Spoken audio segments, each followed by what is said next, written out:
Hello दोस्तों, नमस्कार। कैसे हैं? बढ़िया होंगे, स्वस्थ होंगे, व्यस्त होंगे और मस्त होंगे, आशा करता हूं। दोस्तों आज MP police, MP SI, MP patwari, MP PSC competition exam के जितने भी क्वेश्चन जो आते हैं उनमें एक टॉपिक आपका महत्वपूर्ण टॉपिक है जिसे हम कहते हैं सेल, जिसे हम कहते हैं कोशिका। कोशिका हर पेपर में 2 नंबर के क्वेश्चन आपके पक्के हैं। तो आज मैं टॉपिक लेकर आया हूं आपका कोशिका। कोशिका को इंग्लिश में सेल कहते हैं। बिल्कुल आपको समझ में आएगा, आप मेरे साथ रहिए। बस 10 से 15 मिनट के अंदर हम कोशिका चैप्टर का पोस्टमार्टम करेंगे। कोशिका को इंग्लिश में क्या कहते हैं? सेल कहते हैं। कोशिका को इंग्लिश में सेल कहते हैं। सेल जो शब्द की उत्पत्ति हुई लैटिन भाषा के सेलुला शब्द से हुई है। सेल शब्द की जो उत्पत्ति हुई लैटिन भाषा के सेलुला शब्द से हुई है। सेलुला का शाब्दिक अर्थ होता है एक कोष्ठ या कमरा या एक कक्ष होता है। सेलुला का शाब्दिक अर्थ क्या होता है? एक कोष्ठ, कमरा या कक्ष होता है। सेल इंग्लिश में सेल कहते हैं और हिंदी में इसको क्या कहते हैं? कोशिका। आपका क्वेश्चन आ जाता है मानव शरीर की जो इकाई बनी है, ठीक है, मानव शरीर जो बना है तो कहा गया है जीवन की संरचनात्मक व कार्यात्मक इकाई क्या है? तो जीवन की संरचनात्मक व कार्यात्मक इकाई क्या है? आपकी कोशिका है। संरचनात्मक का मतलब होता है हमारी जो बॉडी बनी है, हमारी जो बॉडी का जो निर्माण हुआ है तो ये कई संरचनाओं से मिलकर बना हुआ है। तो ये फंक्शनल यूनिट का भी कार्य करती है। विभिन्न प्रकार के जो कार्य होते हैं वो किसके द्वारा होता है? यानी कोशिका के द्वारा ही होते हैं। तो कहा जाता है मानव शरीर में जो कोशिकाओं की संख्या है 5 अरब कोशिकाओं से मिलकर मानव शरीर बना हुआ है। अब कई लोग सोचते हैं सर 5 अरब कोशिकाओं कहाँ? कोशिका यानी सबसे छोटी लघुत्तम इकाई माना जाता है। तो मानव शरीर की सबसे छोटी कार्यात्मक व संरचनात्मक इकाई के नाम से जाना जाता है कोशिका को। आपका क्वेश्चन आ जाता है जीवन की संरचनात्मक व कार्यात्मक इकाई क्या है? कोशिका है। क्लियर है? तो मैंने पहले बताया कोशिका इंग्लिश में सेल कहते हैं। सेल शब्द की जो उत्पत्ति हुई लैटिन भाषा के सेलुला से हुई, जिसका अर्थ क्या होता है? एक छोटा कमरा या कक्ष होता है। एक छोटा कमरा या कक्ष होता है। कोशिका का जो नाम, इसको साइटो, वैज्ञानिक नाम कोशिका का साइटो बोलते हैं। जब साइटो का अध्ययन किया जाता है, कोशिका की जब स्टडी किया जाता है तो उसको साइटोलॉजी कहते हैं। दोस्तों एमपीपीएससी में भी क्वेश्चन आया है, आपका एसएससी जीडी में भी कई बार क्वेश्चन आया, आपका एसआई में भी क्वेश्चन आया कि कोशिका का अध्ययन क्या कहलाता है। मेरे प्यारे दोस्तों, आपको सिर्फ इसी चीज को मार्क करना है कि कोशिका का अध्ययन क्या कहलाता है? साइटोलॉजी कहलाता है। एक क्वेश्चन आपका लॉजी में से हमेशा आता है। जिस तरह हेमेटोलॉजी होता है, साइटोलॉजी होता है, ठीक है, मॉर्फोलॉजी होती है। तो यहां हम उनकी बात न करते हुए कोशिका का अध्ययन क्या कहलाता है? साइटोलॉजी। क्लियर है? कोशिका की जो खोज की थी वो रॉबर्ट हुक ने की थी। कोशिका की जो खोज करने वाले थे उन वैज्ञानिक का नाम क्या था? रॉबर्ट हुक ने की थी। 1665 में की थी। और ये मृत कोशिका की खोज की थी इन्होंने, यानी पेड़ की छाल की जो कार्क बोला जाता है उसमें उसकी खोज की थी। कोशिका की खोज यानी कोशिका के जो जनक माने जाते हैं वो कौन माने जाते हैं? Robert Hooke. क्वेश्चन ये भी कई बार आया, एक जनक में से भी क्वेश्चन आता है आपका बार बार। कोशिका की खोज रॉबर्ट हुक ने की थी। जीवित कोशिका की जो खोज की थी वो एंटोनी ल्यूवेनहॉक ने की थी। जीवित कोशिका की जो खोज की थी वो एंटोनी ल्यूवेनहॉक ने की थी। जो मृत कोशिका की जो खोज की थी, जो सबसे पहले वो कौन ने की थी? आपके रॉबर्ट हुक ने की थी। क्लियर है? दूसरा जीवित कोशिका की खोज की थी एंटोनी ल्यूवेनहॉक ने की थी। कोशिका के बारे में वर्णन कोशिका यानी जंतु में भी पाई जाती है और कोशिका पादप में भी पाई जाती है। कोशिका का विस्तार से जो वर्णन किया है 2 भाइयों ने मिलकर किया है, 2 व्यक्तियों ने मिलकर किया, जिनका नाम स्लाइडेन व स्वान है। जिनका नाम क्या है? स्लाइडेन व स्वान। तो कोशिका जो सिद्धांत दिया, आपका क्वेश्चन आ जाता है कोशिका सिद्धांत कौन ने दिया था? तो स्लाइडेन व स्वान ने दिया था। क्लियर है? आपका क्वेश्चन आ जाता है सबसे छोटी कोशिका का नाम क्या है? सबसे छोटी कोशिका का नाम है आपका माइकोप्लाज्मा। माइकोप्लाज्मा सबसे छोटी कोशिका है। और सबसे बड़ी कोशिका कौन सी है? शुतुरमुर्ग के अंडे की कोशिका होती है। सबसे बड़ी कोशिका शुतुरमुर्ग के अंडे की कोशिका होती है। आपका क्वेश्चन फिर आ जाता है मानव शरीर में सबसे छोटी जो कोशिका होती है वो कौन होती है? तो इसको स्पर्म बोलते हैं। स्पर्म को हिंदी में शुक्राणु बोला जाता है और शुक्राणु जो होता है मेल में होता है। तो मानव शरीर में सबसे छोटी कोशिका का नाम है आपका क्या? स्पर्म। हिंदी में उसको शुक्राणु बोलते हैं और ये किसमें होता है? मेल में होता है। क्लियर है? मानव शरीर में सबसे बड़ी कोशिका का नाम क्या है? तो मानव शरीर में जो सबसे बड़ी जो कोशिका है वो ओवम, ठीक है ना, फीमेल में होती है, और इसको क्या अंडाणु कोशिका के नाम से भी जाना जाता है। आपका कोशिका में से ऐसा कोई पेपर नहीं बना जिसमें कोशिका से क्वेश्चन नहीं आया हो, इसलिए मैं आपसे बोल रहा हूं जो सीखता है वही जीतता है, पूरे दम लगाना है, ठीक है ना। इस बार हमें एग्जाम को क्या करना है, क्रैक करना है। कोई सा भी एग्जाम हो, एक क्वेश्चन, दो क्वेश्चन आपके कोशिका में से आते ही आते हैं। तो मानव में बड़ी कोशिका का नाम बता दिया, ओवम, जिसको हम क्या बोलते हैं, अंडाणु, ठीक है ना, ये फीमेल में पाई जाती है। आपका क्वेश्चन है मानव में लंबी कोशिका का नाम क्या। सबसे जो लंबी कोशिका होती है वो न्यूरॉन के नाम से जाना गया उसको, और न्यूरॉन को हिंदी में कहते हैं तंत्रिका तंत्र, सबसे लंबी कोशिका। अब बड़ी अलग होती है और लंबी अलग बात होती है, ये आप जानते हो कि यानी लंबाई क्या होती है और बड़ा क्या होता है, क्लियर है। तो मानव में जो सबसे लंबी कोशिका वो न्यूरॉन होता है, जिसको हम कहते हैं तंत्रिका तंत्र बोलते हैं। तो सबसे जो तेज विभाजन होता है वो लीवर में होता है।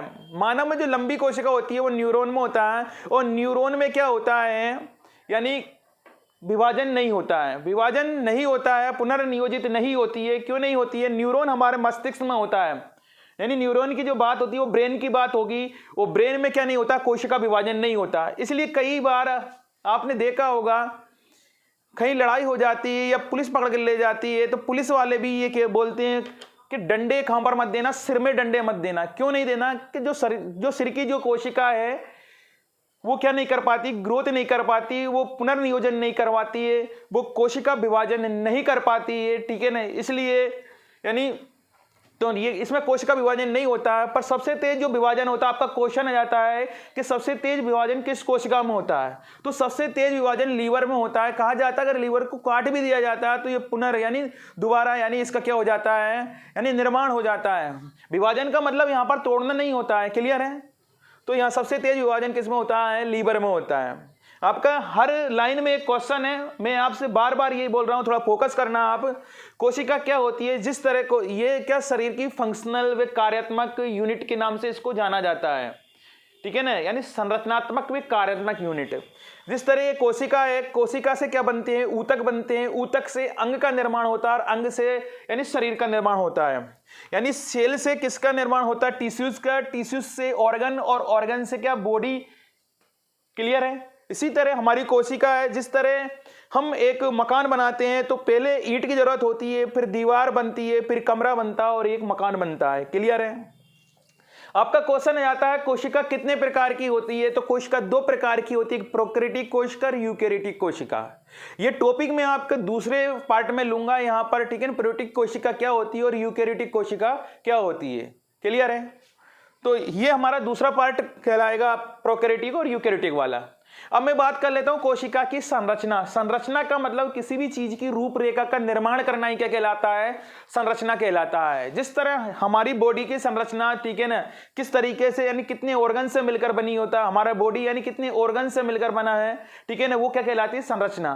संरचना का मतलब होता है जिस तरह एक बड़ी बिल्डिंग को बनाने के लिए विभिन्न प्रकार के, ठीक है ना, विभिन्न प्रकार के मटेरियल की जरूरत होती है, ईंट, गिट्टी, बसुआ, सीमेंट, कंक्रीट। तो ये उस बिल्डिंग की क्या है, संरचना है। इसी तरह कोशिका की भी की क्या होती है, एक संरचना होती है। तो कोशिका यानी किन चीजों से मिलकर बनी होती है, तो कोशिका में ये जो चीजें हैं, ये जो ऑर्गन्स है, या इन संरचनाओं से मिलकर यानी कोशिका बनी है। तो लाइसोसोम, केंद्रक, अंतःप्रदेवी जालिका, एंडोप्लाज्मिक रेटिकुलम, यह हम स्टार्ट यहां से कर सकते हैं। कोशिका झिल्ली, सबसे पहले मैं बात कर लेता हूं कोशिका झिल्ली। तो कोशिका झिल्ली जो होती है, आपको इसको क्या बोलते हैं, सेल मेम्ब्रेन बोलते हैं। कोशिका झिल्ली को क्या बोलते हैं, सेल मेम्ब्रेन बोलते हैं, ठीक है ना। इसी तरह फिर कोशिका भित्ति आपकी आ जाएगी, ठीक है, एंडोप्लाज्मिक रेटिकुलम आ जाएगा आपका, अंतःप्रदेवी जालिका आ जाएगा, केंद्रक आ जाएगा, लाइसोसोम हो जाएगा, कोशिका द्रव्यन साइटोप्लाज्म आ जाएगा, सेंट्रोसोम आ जाएगा आपका, राइबोसोम हो जाएगा आपका, और माइटोकॉन्ड्रिया। ये कोशिका के क्या अंग है, इनसे मिलकर यानी कोशिका का क्या होता है, निर्माण होता है, क्लियर है। तो इनके बारे में हम बात करने से पहले मैं थोड़ा सा और बताऊंगा आपको, यानी जो जंतु कोशिका और पादप कोशिका के बारे में जो बात की थी वो कौन ने की थी, मैंने पहले बात की स्लाइडेन व स्वान ने की थी। वो स्लाइडेन व स्वान ने बोला था कि जो कोशिका है वो जंतुओं में भी पाई जाती है और पादप में भी पाई जाती है। इसी तरह कोशिका सिद्धांत को कौन ने दिया था, स्लाइडेन व श्वान ने दिया था। तो यहाँ पर ये जंतु कोशिका है और ये क्या पादप कोशिका है। यहाँ पर मेरा चैप्टर अभी जंतु कोशिका और पादप कोशिका के बारे में नहीं है, फिर भी मैं आपको 2 मिनट इसके बारे में फिर बोलता हूँ। कोशिका झिल्ली, यानी जंतु कोशिका में कोशिका झिल्ली होती है, ठीक है ना। पादप कोशिका में कोशिका भित्ति होती है जो सेलुलोज की बनी होती है और लवक भी होता है। ये जंतु कोशिका में भी होता है और पादप कोशिका में होता है। माइटोकॉन्ड्रिया जंतु कोशिका में भी होता है। गोल्जी बॉडी जंतु कोशिका में भी होता है, पादप कोशिका में होता है। एंडोप्लाज्मिक रेटिकुलम जो है आपका दोनों कोशिकाओं में होता है, जंतु कोशिका में प्लस पादप कोशिकाओं में। इसी तरह न्यूक्लियस दोनों कोशिकाओं में होता है आपका, साइटोप्लाज्म, राइबोसोम। तो ये जंतु कोशिका और पादप कोशिका। अब जो लवक की मैं बात करता हूं, टॉपिक ये भी दूसरा है, ठीक है ना। आज हम कोशिका के बारे में बात कर रहे हैं, फिर भी मैं इस टॉपिक के बारे में यहां पर जिक्र थोड़ा सा करूंगा। लवक 3 प्रकार के लवक होते हैं। लवक को इंग्लिश में प्लास्टिड्स बोलते हैं। लवक को क्या बोलते हैं? प्लास्टिड बोलते हैं। वर्णी लवक जिसको क्या बोलते हैं? क्रोमोप्लास्ट। ये जो लवक क्या काम करता है, इसको रंगीन लवक के नाम से बोला जाता है। पौधे के रंगीन भाग को बनाता है, जैसे पुष्प, बीज आदि। वर्णी लवक किसको बनाता है? इसको इंग्लिश में क्रोमोप्लास्ट बोलते हैं और इसको रंगीन लवक के नाम से जाना जाता है। पौधे के रंगीन भाग को बनाता है, जैसे पुष्प, बीज आदि। आपका क्वेश्चन आ जाता है वर्णी लवक में आता है, आपका क्वेश्चन आ जाएगा पुष्प, बीज, भूमिगत तना, जड़, इनमें से कोई नहीं है। तो आपको ये याद रखना है, रंगीन लवक में क्या आएगा आपका? पौधे के रंगीन भाग, जैसे पुष्प, बीज आदि। क्लियर है। दूसरा आपका अवर्णीय लवक, इसको ल्यूकोप्लास्ट के नाम से जाना जाता है। दोस्तों साइंस जब हम पढ़ते हैं तो साइंस में ज़्यादा जो शब्द होते हैं, ज़्यादा जो वर्ड्स होते हैं, इंग्लिश में यूज किए जाते हैं और वो इंग्लिश में ही आते हैं। आपके हिंदी भी लिखा आएगा तो इंग्लिश में ही आएगा, इसलिए थोड़ा सा आपको इंग्लिश का भी याद रखना है। अवर्णीय लवक को ल्यूकोप्लास्ट होता है, तो ये रंगहीन होता है। जैसे जड़, भूमिगत तना आदि में क्या पाया जाता है आपका, यानी ल्यूकोप्लास्ट पाया जाता है। अवर्णीय लवक पाया जाता है। अवर्णीय लवक की विशेषता क्या है? ये रंगहीन होता है। क्लियर है, ठीक है ना। फिर आपका जैसे ये क्लोरोफिल प्रोटीन व वसा के रूप में भोजन का क्या करता है? संचय करता है। फिर आपका वेरी वेरी इंपॉर्टेंट, कई बार क्वेश्चन आया है आपका, ठीक है। पर्यावरण में जब जब भी क्वेश्चन आता है तो ये क्वेश्चन हमेशा आता है आपका, कई पेपरों में क्वेश्चन है हरित लवक, जिसको हम कहते हैं क्लोरोप्लास्ट। ये हरे रंग का होता है और पत्तियों में जो हरा रंग होता है वो किसके कारण होता है? आपका क्लोरोफिल, यानी इसको पर्णहरित के नाम से भी जाना जाता है। और प्रकाश संश्लेषण की क्रिया में इसकी महत्वपूर्ण भूमिका होती है आपके। वेरी वेरी इंपॉर्टेंट है, बहुत ज्यादा इंपॉर्टेंट, हद से ज्यादा तुम इसे याद रखना। क्लियर है। हम जो बात कर रहे हैं आज कोशिका के बारे में, ये पूरा का पूरा कोशिका के बारे में यानी वर्णन है। अब मैंने अभी आपको बताया कोशिका की संरचना। कोशिका की जो संरचना है इन अंगों से मिलकर, इन ऑर्गन से मिलकर, ठीक है ना, ये कोशिका के अंग कहलाते हैं। इनसे मिलकर कोशिका बनी होती है। तो पहला नंबर है आपका कोशिका झिल्ली। नाम से ही जाहिर हो रहा है कोशिका झिल्ली। कोशिका झिल्ली क्या है? ये कोशिका झिल्ली कहलाती है आपकी। ये क्या कहलाती है आपकी? कोशिका झिल्ली कहलाती है। कोशिका झिल्ली पादप में भी पाई जाती है प्लस जंतु में भी पाई जाती है। कोशिका झिल्ली जो होती है, जो प्रोटीन की बनी होती है, और कोशिका के सभी अंग इसी झिल्ली में क्या रहते हैं? सुरक्षित रहते हैं। कोशिका के सभी अंग इसमें क्या रहते हैं? सुरक्षित रहते हैं। कोशिका के सभी अंग इसी में क्या रहते हैं? सुरक्षित रहते हैं। क्लियर है। कोशिका झिल्ली कहलाती है।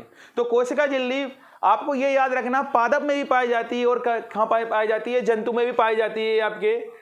तो ये कोशिका के सभी अंग जो प्रोटीन का बना होता है। कोशिका झिल्ली किसकी बनी होती है? प्रोटीन की बनी होती है। झिल्ली को हम लेयर कहते हैं। झिल्ली को हम क्या कहते हैं? लेयर कहते हैं। तो इंग्लिश में इसको क्या बोलते हैं आप? कोशिका झिल्ली को सेल मेम्ब्रेन बोलते हैं कि सेल वॉल बोलते हैं, ठीक है ना। तो सेल मेम्ब्रेन। कोशिका भित्ति, अब कोशिका भित्ति ये जो सेल वॉल है आपकी ओनली प्लांट में पाई जाती है। किसमें पाई जाती है? पादप में पाई जाती है, यानी पौधों में पाई जाती है। जो कोशिका भित्ति बनी होती है ये सेलुलोज का बना होता है तथा ये कोशिका को सुरक्षा तथा आकार प्रदान करता है। दोस्तों जैसे आपने देखा होगा, अगर समझ में नहीं है तो 1 मिनट सोचना, कोशिका भित्ति क्या होती है। जैसे आप सामान लेने जाते हो, सामान क्या, आप सब्जी लेने जाते हो, आपने 2 किलो आलू ले लिए, 2 किलो टमाटर ले लिए, 1 किलो और कुछ ले लिया, ठीक है। इस तरीके से आपने सामान ले लिया, एक थैली में ले दिया, प्लास्टिक की थैली में। अब वो सामान क्या हो गया? ज़्यादा हो गया। अब वो सामान या थैली क्या हो जाएगी? वो थैली फट भी सकती है। क्लियर है ना। तो वो थैली जो है वो कौन सी है? आपकी कोशिका झिल्ली है। और अब हमें यानी दूसरी जो थैली देगा, हम दूसरी थैली मांगते हैं कि एक थैली और दे दो, हम इन सामान को रख लें, तो वो आपकी कौन सी है? कोशिका भित्ति है। क्लियर है? कोशिका भित्ति क्या करती है? ये ओनली प्लांट में पाई जाती है और जो सेलुलोज की बनी होती है ये कोशिका को सुरक्षा तथा आकार प्रदान करती है। मेरे प्यारे दोस्तों, बिल्कुल मैं आराम से बोल रहा हूं, धीरे धीरे बोल रहा हूं, आपको पूरा समझ में आएगा। क्या ये किसके बने? सेलुलोज का बना होता है। हमारे जो कपड़े भी बने होते हैं वो किसके बने होते हैं? सेलुलोज का बने होते हैं, प्लांट से। आपका तीसरा पॉइंट है माइटोकॉन्ड्रिया। तो कोशिका के अंदर क्या होता है? माइटोकॉन्ड्रिया। बड़ा इंपॉर्टेंट क्वेश्चन है आपका एसएससी में, आपका एनटीपीसी में। ऐसा कोई पेपर नहीं होगा जिसमें से कोशिका के जो ऑर्गन्स, जो अंग है कोशिका में से क्वेश्चन नहीं आया होगा। तो mitochondria, this is very very important है आपका। अब इसका हिंदी नाम आ जाता है कभी कभी, तो कई लोगों को पता नहीं होता है क्या नाम। इसका नाम है सूत्रकणिका। सूत्रकणिका। जो माइटोकॉन्ड्रिया की खोज अल्टमैन ने की थी। किसने की थी? अल्टमैन ने की थी, ठीक है ना। बाद में बेंडा ने, यानी इसका नाम क्या दे दिया था? इसको बायोप्लास्ट के नाम से जाना जाता। अल्टमैन ने इसको बायोप्लास्ट बोला था, बायोप्लास्ट। आपका क्वेश्चन आ जाता है कि सूत्रकणिका को पहले नाम क्या था, माइटोकॉन्ड्रिया का पहला नाम क्या था? तो बायोब्लास्ट के नाम से इसको जाना जाता है। बाद में बेंडा ने इसको क्या बोल दिया? माइटोकॉन्ड्रिया बोल दिया। आपका क्वेश्चन आता खोज कौन ने की थी? तो खोज में आपके अल्टमैन ही आएंगे। माइटोकॉन्ड्रिया क्या करता है? कोशिका के अंदर श्वसन का काम करता है। कोशिका के अंदर श्वसन का काम करता है। और जो श्वसन के बारे में जो बात की थी तो क्रिप्स नामक वैज्ञानिक ने की थी। वो बोलते हैं कि कोशिका के अंदर श्वसन का काम करता है प्लस एटीपी का निर्माण भी यानी माइटोकॉन्ड्रिया करता है। एटीपी की फुल फॉर्म पढ़ेंगे अपन, ठीक है ना। तो मैं अभी आपको क्लियर कर देता हूं। एडिनोसिन ट्राइफॉस्फेट यानी एटीपी की फुल फॉर्म होती है। तो यानी माइटोकॉन्ड्रिया क्या करता है? कोशिका के अंदर श्वसन का काम करता है और एटीपी का निर्माण करता है। और कितनी एटीपी का निर्माण करता है? तो लिखा हुआ है 38 एटीपी का निर्माण करता है। जब 38 एटीपी का निर्माण करता है तो ग्लूकोज बनता है उन 38। और वो ग्लूकोज क्या करता है? शरीर को क्या देता है? ऊर्जा देता है, एनर्जी देता है। इसलिए कोशिका को पावर हाउस, ऊर्जा बैंक या शक्ति गृह के नाम से यानी इसको जाना जाता है। किसको? माइटोकॉन्ड्रिया को। वेरी वेरी इंपॉर्टेंट, कई बार क्वेश्चन आया कि कोशिका का ऊर्जा घर या पावर हाउस या ऊर्जा बैंक या शक्ति गृह क्या है? तो आपसे क्वेश्चन पूछेगा अंत प्रदेश जालिका, कोशिका झिल्ली, कोशिका भित्ति, माइटोकॉन्ड्रिया। ऐसा क्वेश्चन आपका आता है। तो कोशिका का पावर हाउस या आपका ऊर्जा बैंक या शक्ति गृह किसको कहा गया? आपका यानी माइटोकॉन्ड्रिया। क्यों कहा गया? क्योंकि ये माइटोकॉन्ड्रिया क्या काम करता है? श्वसन करता है प्लस एटीपी का निर्माण करता है, ठीक है, जिससे ग्लूकोज का निर्माण होता है। और ग्लूकोज आपने देखा होगा, ग्लूकोज या हम बोलते हैं कार्बोहाइड्रेट, ठीक है। ये क्या करता है? शरीर में एनर्जी बूस्टर होते हैं। ये शरीर में एनर्जी लाते हैं। एनर्जी यानी ऊर्जा लाते हैं। कहते हैं दोस्त, जिस व्यक्ति में ऊर्जा होगी, जिस व्यक्ति में जुनून होगा, वही व्यक्ति आगे बढ़ता है। आज के इस युग में, ठीक है ना, आपकी एनर्जी ही, आपके उत्साह ही क्या है? एनर्जी है। तो आप अपने उत्साह को बना के रखिए, ठीक है ना। और आप लगे रहिए, आप पढ़ते रहिए, ठीक है ना। कहते हैं एक ना एक दिन जरूर कुछ होता है, जरूर कुछ होएगा, ठीक है ना। सब कुछ होता है, बस आपको समझना है, आपको सीखना है। जो सीखता है वही जीतता है। बार बार बस यही बोलता हूं मैं। माइटोकॉन्ड्रिया। फिर आपका गोल्जी बॉडी। गोल्जी बॉडी की जो खोज की थी वो कैमिलो गोल्जी ने किया था। तो गोल्जी बॉडी काम क्या करता है? ये कोशिका के अंदर परिवहन करता है, यानी रक्त को यानी एक जगह से दूसरे जगह पर ले जाने का काम कौन करता है? आपका ये गोल्जी बॉडी का काम है। और गोल्जी बॉडी की खोज कौन ने की थी? कैमिलो गोल्जी ने की थी। क्लियर है? गोल्जी बॉडी यानी कैमिलो गोल्जी, ये परिवहन का काम करता है। अब ये जो परिवहन का कभी कभी क्या होता है, हमारे शरीर में एनर्जी नहीं होती है, ठीक है ना। तो ये जो परिवहन का गोल्जी बॉडी क्या करता है, यानी जो हमारे प्रोटीन, जो वसा जो रहती है, जो ऊर्जा रहती है, तो एक भाग से दूसरे भाग में यानी ये पहुंचाता है। क्लियर है ये? फिर आपका रसदानी। रसदानी क्या होता है? जल संग्रह कहलाता है। तो जो यहाँ पर ये रसदानी के नाम से इसको बोला गया है, शरीर में यानी जो 65 से 70% क्या होता है? जल होता है। तो रसदानी। फिर आपका आएगा तारककाय। तारककाय को सेंट्रोसोम के नाम से भी जाना जाता है, ठीक है ना। तो बोबरी नामक वैज्ञानिक ने इसकी खोज की थी। तारककाय कोश का विभाजन, ठीक है ना। कोश का विभाजन यानी पुनर्निर्माण होता है। कोश का विभाजन का मतलब पुनर्निर्माण। तो ब्रेन में कोशिका विभाजन नहीं होता है। फिर भी कई बच्चे के क्वेश्चन आते हैं सर ब्रेन में कोशिका, तो ब्रेन ट्यूमर, तो वो कैंसर जो होता है तो कोशिका, एक गिलियम नाम की कोशिका होती है उसके द्वारा होता है। पर लीवर में क्या होता है, ब्रेन में यानी कोशिका विभाजन नहीं होता है। कोशिका विभाजन का मतलब कोशिका को तोड़ना नहीं होता है, कोशिका का पुनर्निर्माण, यानी कोशिका का पुनर्निर्माण नहीं होता। मैंने अभी हाल ही बताया था, यानी आप किसी को यानी मारोगे तो सिर पर नहीं मारना चाहिए। क्वेश्चन आता है सिर पर नहीं मारना चाहिए, जबकि पैरों में मार दो, ठीक है ना, कहीं भी मार दो। ऐसा क्यों होता है? ऐसा इसलिए कि यानी सिर में क्या नहीं होता, कोशिका विभाजन नहीं होता है, पुनर्निर्माण नहीं होता है कोशिका का। क्लियर है? जबकि लीवर में क्या होता है, सबसे तेज विभाजन किसमें होता है, लीवर में होता है। फिर आपका है अंतःप्रदेवी जालिका। अंतःप्रदेवी जालिका को हम क्या बोलते हैं, ईआर शॉर्ट में बोला गया। अंतःप्रदेवी जालिका, ठीक है ना, ये कोशिका को आंतरिक कंकाल या आंतरिक सहायता प्रदान करता है। कोशिका को आंतरिक कंकाल या आंतरिक सहायता प्रदान करता है। हेलो, जिस तरह एक भवन को बनाने के लिए पिलर की आवश्यकता होती है, जिस तरह मानव स्ट्रक्चर या मानव बॉडी को बनाने के लिए, ठीक है ना, एक स्ट्रक्चर की जरूरत होती है जिसे हम मेरुरज्जु कहते हैं, इसी तरह अंतःप्रदेवी जालिका क्या करता है, ये कोशिका का आंतरिक कंकाल बनाता है और ये कोशिका को आंतरिक सहायता क्या करता है, प्रदान करता है। क्लियर है दोस्तों? आप स्क्रीनशॉट ले सकते हो, ठीक है ना, जितना आप इसको बना सकते हो, ठीक है ना, इसको आप छाप सकते हो, इसका आप नोट्स बनाना है, क्योंकि एक क्वेश्चन भी इसमें से बाहर नहीं जाना है। एमपी पुलिस के लिए, ठीक है ना, एक क्वेश्चन आपका 1 या 2 नंबर पक्के हैं आपके। तो अंतःप्रदेवी जालिका, इसको एंडोप्लाज्मिक रेटिकुलम कहते हैं। ये 2 प्रकार का होता है, एक स्मूथ ईआर और एक रफ ईआर, यानी एक स्मूथ एंडोप्लाज्मिक रेटिकुलम और एक रफ एंडोप्लाज्मिक रेटिकुलम। तो जो स्मूथ होता है ये क्या होता है, वसा का निर्माण करता है। वसा का निर्माण करता है शरीर को, जो फैटी एसिड जो होता है वो क्या वसा का निर्माण करता है, और रफ जो होता है जो प्रोटीन का निर्माण करता है। क्लियर है? फिर राइबोसोम। राइबोसोम की जो खोज की थी पेलेडे ने की थी। राइबोसोम की खोज कौन ने की थी, पेलेडे ने की थी। ये क्या करता है, प्रोटीन निर्माण करता है।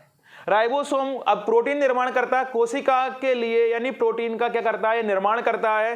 तो राइबोसोम को प्रोटीन की फैक्ट्री के नाम से भी जाना जाता है। कई बार क्वेश्चन आया प्रोटीन की फैक्ट्री क्या है, तो बच्चे कहते हैं राइबोसोम। समझ में नहीं आता क्या करता है, तो यानी कोशिका में जो प्रोटीन का जो निर्माण करता है वो कौन करता है, राइबोसोम। और राइबोसोम की खोज कौन ने की थी, पेलेडे नामक वैज्ञानिक ने की थी। क्लियर है? फिर आपका कई बार क्वेश्चन आया प्रोटीन की फैक्ट्री किसे कहा जाता है, तो आपको याद रखना है किसको कहा जाता है, राइबोसोम को कहा जाता है प्रोटीन की फैक्ट्री। क्लियर है? फिर आपका केंद्रक। केंद्रक की जो खोज की थी, केंद्रक की खोज रॉबर्ट ब्राउन ने की थी। केंद्रक यानी न्यूक्लियस होता है। केंद्रक यानी क्या होता है, न्यूक्लियस होता है। न्यूक्लियस यानी केंद्रक। तो जो केंद्रक बना होता है क्रोमोसोम से बना होता है, और इसमें क्या होता है, डीएनए और आरएनए भी पाया जाता है। तो हम ये बाद में बात करेंगे क्रोमोसोम क्या होता है, गुणसूत्र, ठीक है, डीएनए और आरएनए क्या होता है, पर क्रोमोसोम को गुणसूत्र कहते हैं। क्लियर है? अब आपको पता है क्रोमोसोम की खोज कौन ने की थी, बाद में बात करेंगे। डीएनए आरएनए, तो डीएनए और आरएनए क्या है, दूसरे चैप्टर में बात करेंगे।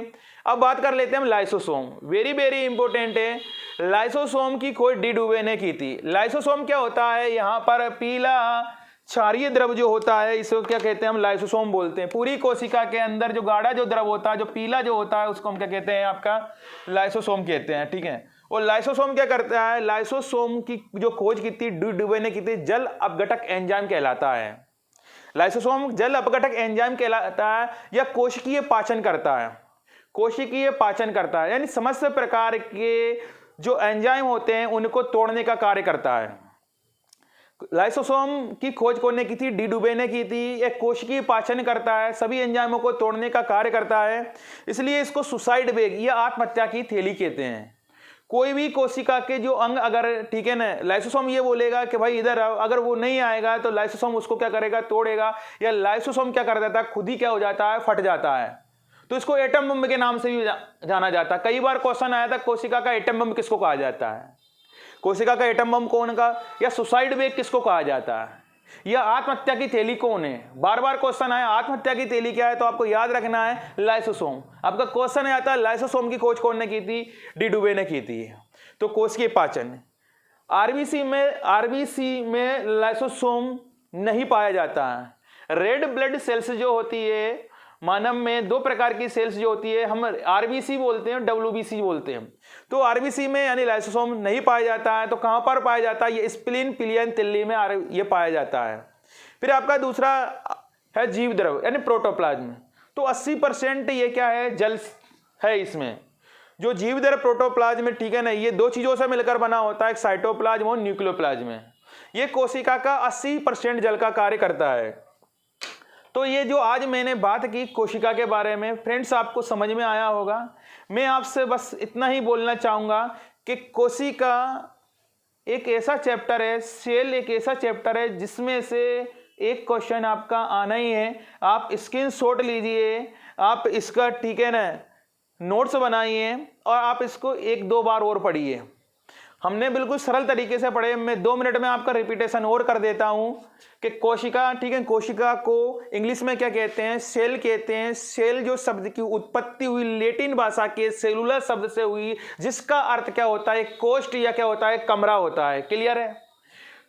कोशिका को इंग्लिश में सेल कहते हैं, ठीक है ना, और सेल की उत्पत्ति सेलुला से हुई। कोशिका का जो अध्ययन कहलाता है साइटोलॉजी कहलाता है। कोशिका के जो जनक है वो रॉबर्ट हुक है। इस तरीके से आपको 1 से 2 बार पढ़ना है, बिल्कुल आपको क्लियर हो जाएगा। दोस्तों बार बार बस यही बोल रहा हूं, अगर आपको कोशिका समझ में आया ये चैप्टर, ठीक है ना, तो मेरे उत्साह के लिए और आपके उत्साह के लिए, ठीक है ना, एनर्जेटिक होने के लिए मैं आपसे यही बोलूँ कि ज़्यादा से ज़्यादा आप चैनल को लाइक कीजिए, सब्सक्राइब कीजिए, शेयर कीजिए, क्योंकि यही क्या होता है? मोटिवेशन होता है। कई बच्चे ये बोलते हैं कि सर वैकेंसी, कितनी वैकेंसी आना है? तो 2021 वैकेंसी की भरमार है। अभी आपका एमपी पुलिस आया है, अभी आपका एमपी एसआई भी आना है, अभी आपका एसएससी जीडी भी आ रहा है और एमपी पटवारी भी आ रहा है। अब हमें बार बार नहीं पढ़ना, हमें एक बार मेहनत करनी है। कहते हैं जो मेहनत करता है वो कुछ ना कुछ जरूर पाता है। इसलिए पूरे तन से, पूरे मन से, पूरे लगन से आप मेहनत में जुट जाइए, क्योंकि 2021 में हमें क्या लेना है? जॉब लेना है पूरी एनर्जी के साथ में। मैं आपसे बस यही बोलना चाहूँगा, बार बार बोलता हूँ, कभी ये मत सोचो कि आप अकेले हो, कभी ये मत सोचो कि आप अकेले हो। आप अकेले हो भले ये सोचो कि आप अकेले ही क्या हो? काफी हो। आप अकेले ही क्या हो? काफी हो। और आपके बारे में यही, जो आप सोच सकते हो वो आप कर सकते हो, जो आप सोच सकते हो वो आप कर सकते हो। आपसे बोल रहा हूं, जब तक सिलेक्शन नहीं लेंगे, जब तक सिलेक्शन नहीं लेंगे तब तक पढ़ाई नहीं छोड़ेंगे। एक सपने देखने का शौक है तो रात रात भर जागकर पढ़ना शुरू करो। सपने पूरे तभी होंगे जब नींद क्या होगी? अधूरी होगी। कई लोग कहते हैं सर, ठीक है ना, मेरे पास कुछ भी नहीं है, मेरा यानी पूरा बैकग्राउंड खराब है। तो मैं उन लोगों से बोलना चाहूंगा, इतिहास जिनका बुरा होता है, इतिहास जिनका बुरा होता है, ख्वाब उन्हीं का पूरा होता है। इतिहास जिनका बुरा होता है, ख्वाब उन्हीं का पूरा होता है। देख लो आप, मछुआरे का बेटा बना अब्दुल कलाम राष्ट्रपति, चाय वाला बना नरेंद्र भाई मोदी जी प्रधानमंत्री, थॉमस एल्वा एडिसन गरीब घर से, ठीक है, राइट बंदे हो। देख लो आप, ठीक है, पेट्रोल पंप पर पेट्रोल बेचने वाला बना धीरू भाई अंबानी। तो वो ये इतिहास जिनका बुरा होता है, ख्वाब उन्हीं का क्या होता है? पूरा होता है। तो बस सभी स्टूडेंटों से यही बोल रहा हूं, पूरे मन से, पूरी लगन से, पूरी एनर्जी के साथ जुड़ जाइए। ठीक है दोस्तों, मिलते हैं नेक्स्ट वीडियो में। आप ज़्यादा से ज़्यादा लाइक करें, शेयर करें और सब्सक्राइब करें चैनल को। ठीक है, ओके।